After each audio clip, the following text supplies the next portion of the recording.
आज हमें लगा कि कुछ आवश्यक चर्चा कर लेनी चाहिए, बिल्कुल क्योंकि ये बहुत हाई टाइम है और 10th और 12th के बोर्ड के एग्जाम्स अब थोड़ा सा इस बार एब नॉर्मेलिटी आई है। कुछ सिचुएशंस ऐसी अराइज हुई हैं कि कुछ चेंजेस हैं इस बार, और उस चेंजेस को किस तरह से बेटर वे में यूटिलाइज करें स्टूडेंट्स, उसके लिए हम कुछ बातें आपसे करेंगे। तो सर पहली बात तो ये है कि 4th मई से बोर्ड एग्जाम स्टार्ट होने वाला है और ऑलमोस्ट फोर्थ फेब से स्टार्ट होता था, यानी एक 2 महीने लगभग डिले से 3 महीने सर। 3 महीने फेब के बाद मार्च, फिर अप्रैल, फिर मई। डिले से, हाँ। ये जो 3 महीने का एक्सटेंशन आया है ना, तो मैं अपने स्टूडेंट्स के बीच में फील कर रहा हूँ कि कहीं ना कहीं एक मोड ऑफ रिलैक्सेशन, एक जो नेचुरल लग भी रहा है कि ये साइकोलॉजिकल इफेक्ट है कि 3 महीने बाद एग्जाम होने वाला है, तो अभी से हम क्यों पढ़ें, करेंगे फिर आराम से।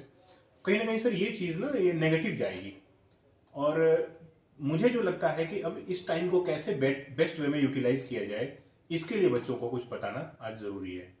बिल्कुल बिल्कुल विकास जी, मुझे भी ऐसा ही लगता है, क्योंकि जब ये ऑनलाइन मोड रहा है तो आप देखेंगे कि मार्च से ही ऑनलाइन क्लासेस स्टार्ट हो गई थी, क्योंकि लॉकडाउन के कारण और ये कोविड-19 के कारण गवर्नमेंट को लॉकडाउन लगाना पड़ गया था, जिसमें बच्चे भी मजबूर थे और अध्यापक भी मजबूर थे। ऑनलाइन कहीं ना कहीं मोड था, तो वो जो स्टडी का हमारा एक रूटीन था और जो स्कूलिंग का था और जो कोचिंग्स का था वो नहीं बन पा रहा था, क्योंकि हर चीज़ ऑनलाइन चल रही थी।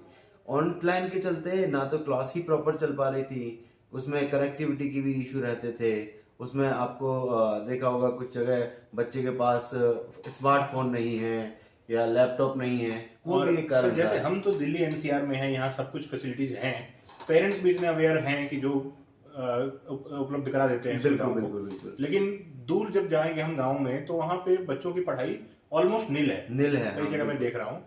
तो एक टाइम टाइम पीरियड देना तो बोर्ड की मजबूरी थी। और ये उन्होंने अच्छा दिया। डिसीजन था, ये बोर्ड का अच्छा डिसीजन है, क्योंकि आप देखेंगे कि अप्रैल मई और जून, आप 3 महीने देखिए, तो मुझे लगता है उस 3 महीने में तो बिल्कुल पढ़ाई का लेवल जीरो ही रहा होगा, क्योंकि लॉकडाउन, संपूर्ण लॉकडाउन लगभग 40+ डेज रहा है।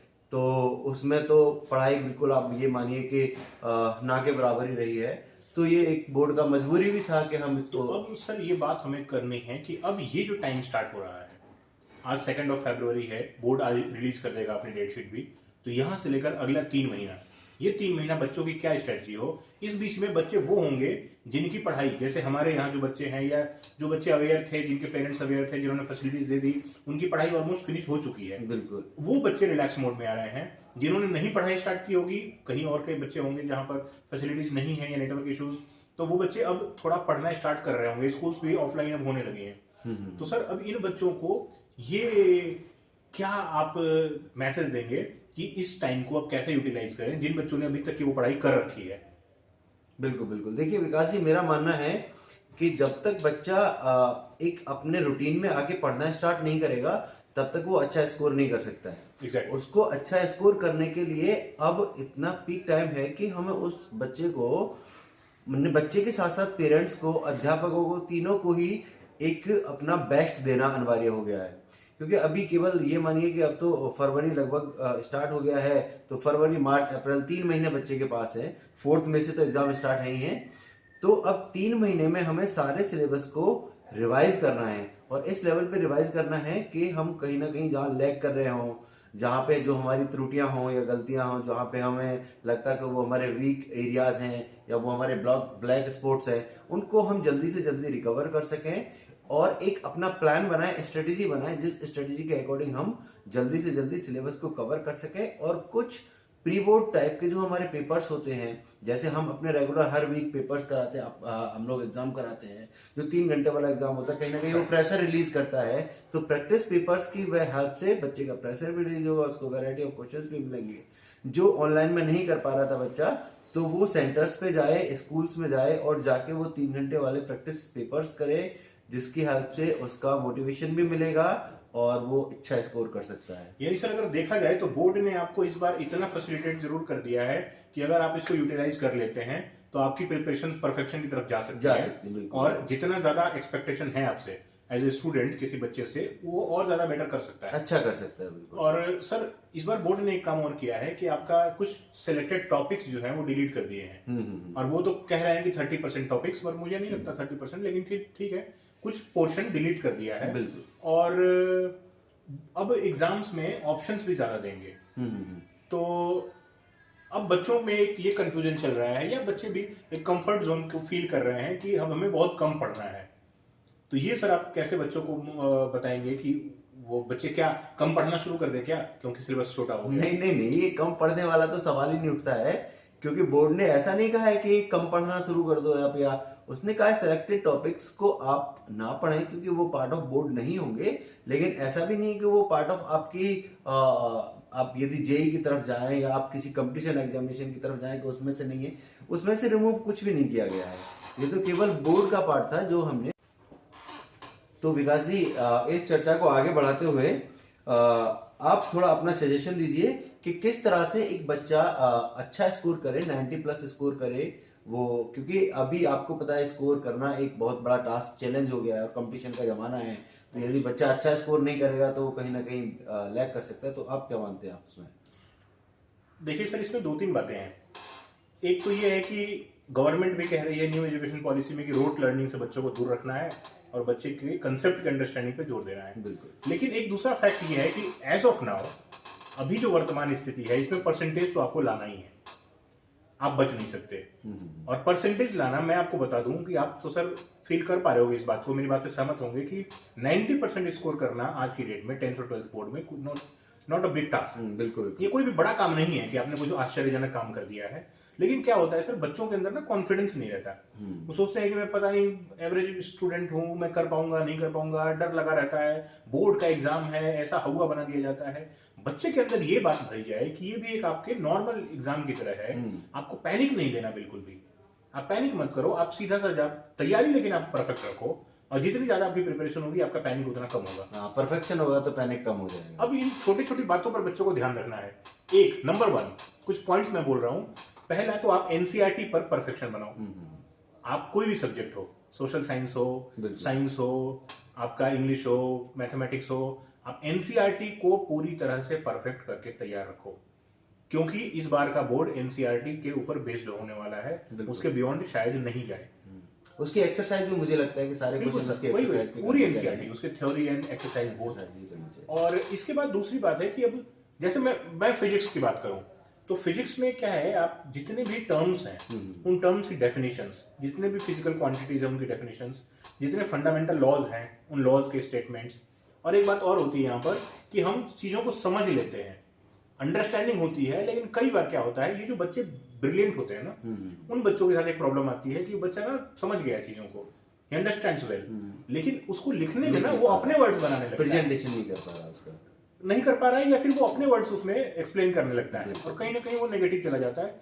डेफिनेशंस तो आपको वही रखनी पड़ेगी, बिल्कुल। जो डेफिनेशन एनसीईआरटी बोल रहा है या अदर बुक्स बोल रही हैं, वही डेफिनेशन आपको वहां बतानी पड़ेगी। लॉज का स्टेटमेंट अगर लिखना है, Newton second law of motion, तो जो स्टेटमेंट है Newton second law of motion का, वही स्टेटमेंट लिखना होगा। आप एक्सप्लेन मत करने लग जाओ अपने वर्ड्स में, एलैबोरेट कर रहे हो और स्टेटमेंट लिख नहीं रहे हो। टू द पॉइंट लिखना है, मुझे लग रहा है। To the point, exactly sir, ये बोला जाए कि टू द पॉइंट लिखना है तो बिल्कुल ठीक बात होगी। फॉर्मूले हैं बहुत सारे, उन फॉर्मूलों को याद रखो।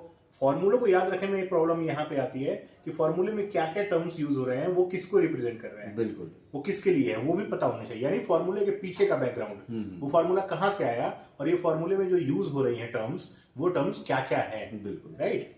इसकी वजह से बहुत प्रॉब्लम्स आ जाती है। फंडामेंटल लॉज एंड प्रिंसिपल्स, ये आपको स्टेटमेंट्स याद रखना पड़ेगा।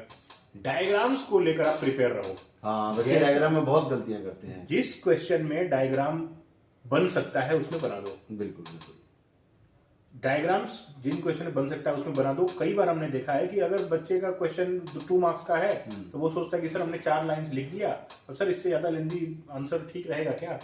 तो a picture is worth more than 1000 words. आप अगर डायग्राम बनाते हो और एक पेज कहानी लिखते हो, तो उस पेज की कहानी और उस डायग्राम में डायग्राम ज्यादा सुपीरियर माना जाएगा। बिल्कुल बिल्कुल, क्योंकि आपने डायग्राम्स से ये जाता है मैसेज, ये इंप्रेशन जाता है एग्जामिनर के ऊपर कि बच्चे ने पढ़ाई कर रखी है। तो डायग्राम पे आपका मानना है डायग्राम पे थोड़ा ज्यादा प्रैक्टिस कर लेनी चाहिए, डायग्राम की अच्छे से प्रिपरेशन कर, जहां भी डायग्राम हो सकता है वहां बनाना है बिल्कुल। क्वेश्चन आते ही। फिर एक बात और है कि बच्चे की प्रिपरेशन ऐसी होनी चाहिए, कई बार बच्चा अगर कॉन्फिडेंस नहीं होता उसके अंदर, तो वो कुछ क्वेश्चन छोड़ देता है, हाँ कहता है मेरा 10 मार्क्स का छूट गया, 15 मार्क्स का छूट गया। अब ये ना छूटे उसके लिए क्या करना है, उसके लिए वो टेस्ट सीरीज ज्वाइन करे। बच्चे ने अगर 10 टेस्ट दे दिया है एक बोर्ड एग्जाम के पहले, तो हम देखते हैं सर कि बच्चों में कितना कॉन्फिडेंस आ जाता है। बिल्कुल। और वो फिर बोर्ड एग्जाम को भी उसी टेस्ट की तरह लेता है और आराम से वहां करके आएगा। बिल्कुल बिल्कुल। तो ये 3 आवर्स के एनवायरनमेंट में वो टेस्ट जरूर देना चाहिए बच्चों को। ये टेस्ट सीरीज एक बहुत इंपॉर्टेंट रोल प्ले करती है। कुछ बुक में आपने एक्टिविटीज टाइप के वो देखे होते हैं जो एनसीईआरटी में एक्टिविटीज दी होती हैं, और बच्चा उसको एक्टिविटी देख के छोड़ देता है, कह रहे ये तो एक्टिविटी है। तो आपको क्या लगता है उस बच्चे को एक्टिविटी को छोड़ देना चाहिए? एक्टिविटी, अब देखिए NCERT book well research book है, उसमें कुछ भी फालतू का नहीं है। ऐसा नहीं है कि वो मूड को मोटी करनी है उन्होंने कुछ भी डाल दिया। जो चीज भी एनसीईआरटी में दी गई है उसका एक प्रॉपर लॉजिक है, एक रीजनिंग है। वो एक्टिविटी जब आप परफॉर्म करोगे तो आपकी अंडरस्टैंडिंग उस कंसेप्ट की और ज्यादा विजुअलाइज कर पाओगे उस चीजों को। इस बार पेपर में भी कुछ इस तरह के क्वेश्चन और एग्जाम्स में भी आपकी एक्टिविटी के क्वेश्चन सब बनने लगे। तो एक्टिविटीज को ये नहीं सोचना है कि ये सरप्लस है और ये फालतू की चीज है, इसको हम आंख मूंद के आगे बढ़ जाएंगे। आपको सारी एक्टिविटीज भी करनी है। कुछ ऐसे क्वेश्चन इस बार डाले हैं, 1 मार्क क्वेश्चन डाले कि उस एक्टिविटी में से वो प्रॉब्लम्स वहाँ पे डाली हैं, तो वो भी एक पार्ट ऑफ इस बार बोर्ड का पेपर्स का रहेगा।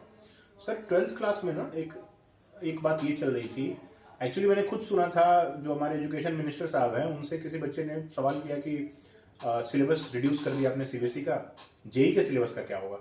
तो उन्होंने उस दिन तो कह दिया था वेबिनार में कि ठीक है हम जेई का सिलेबस भी रिड्यूस्ड सिलेबस के ही बेस पर लेंगे। बाद में क्लैरिफिकेशन आया, सीबीएसई ने कहा कि नहीं, सिलेबस वही रहेगा जो पहले था, लेकिन हम ऑप्शंस देंगे। तो जेई के एग्जाम में आपको 90 क्वेश्चंस होंगे और आपको उसमें से 75 करने होंगे। 75, इसका मतलब 15% जो कर किए 15 क्वेश्चंस वो as a part of reduce syllabus की तरह भी देखे जा सकते हैं। आप समझ सकते हैं, लेकिन मैं तो इसमें ये कहूंगा कि जो बच्चा कर सकता है वो ओरिजिनल सिलेबस को ही प्रिपेयर करे। हाँ, उसको एक ऑप्शन मिल गया, एक ऑप्शन मिल गया उसको, एक अपर हैंड मिल जाएगा इसमें कि सारा सिलेबस कर रखा है, उसमें से 90 क्वेश्चंस वो अटेम्प्ट कर सकता है, उसमें से वो सिलेक्ट करे कि 75 कौन से करने हैं। बिल्कुल। अगर आपने छोड़ दिया तो यानी आपने 75 क्वेश्चन से प्रिपेयर किए हैं। बिल्कुल। अब 75 में जो भी गलतियां होंगी, जो आपको नहीं आएगा, जो ब्लर होगा वहां पर, वो फिर वहां रिड्यूस, आपके पास चॉइस ज्यादा हो जाती है, चॉइस ज्यादा हो जाएगी। तो मैं तो कहूंगा जो बच्चा जेई के लिए एस्पायर कर रहा है वो सिलेबस को पूरा पढ़े, जो पुराना सिलेबस था सीबीएसई का उसके हिसाब से पढ़ाई स्टार्ट करे। क्योंकि मैं देख रहा हूँ कुछ बच्चे क्वेरी कर रहे हैं कि सर जेई में ऑप्शंस होंगे, तो ऑप्शंस में क्या करना चाहिए सर, वो सिलेबस का वो डिलीटेड पोर्शन छोड़ दे क्या सीबीएसई का? तो मैं कहीं से भी इसको इनकरेजेबल नहीं मानता हूँ। नहीं, छोड़ने का मतलब नहीं बनता है, सिलेबस आपको पूरा प्रिपरेशन करना है। बाद बाकी उससे बेनिफिट ये होगा कि आपको चॉइस ज्यादा मिल जाएगी, और चॉइस ज्यादा मिलेगी तो उसमें कहीं ना कहीं बच्चे का ही बेनिफिट होगा। तो इन्हीं से बातों के साथ अब हम कंक्लूड करते हैं कि अब ये जो 3 महीना बच्चे आपके पास है 10th और 12th बोर्ड के बच्चों, आप इस 3 महीने में बिल्कुल भी रिलैक्स मोड में नहीं आओ। आप अपने प्रिपरेशंस को और फुल करो और इसको और आगे बढ़ाओ, और प्रैक्टिस ज्यादा से ज्यादा करनी चाहिए आपको। आपका ये माइंडसेट होना चाहिए कि क्वेश्चन जहां से भी मिल रहा है उसको बैठ के करने लग जाओ। 10th क्लास का क्वेश्चन है, लेके शुरू हो गए। न्यूज़पेपर्स में क्वेश्चंस आते हैं, न्यूज़पेपरों में सैंपल पेपर्स आते हैं, उनको लेकर बैठो ना। जहां से भी क्वेश्चन गूगल से सर्च कर लो, आपको वैरायटी ऑफ क्वेश्चंस मिल जाएंगे उससे। तो अच्छा, अभी ऑनलाइन ऑफलाइन हमने भी टेस्ट सीरीज स्टार्ट की है 10th और 12th बोर्ड की।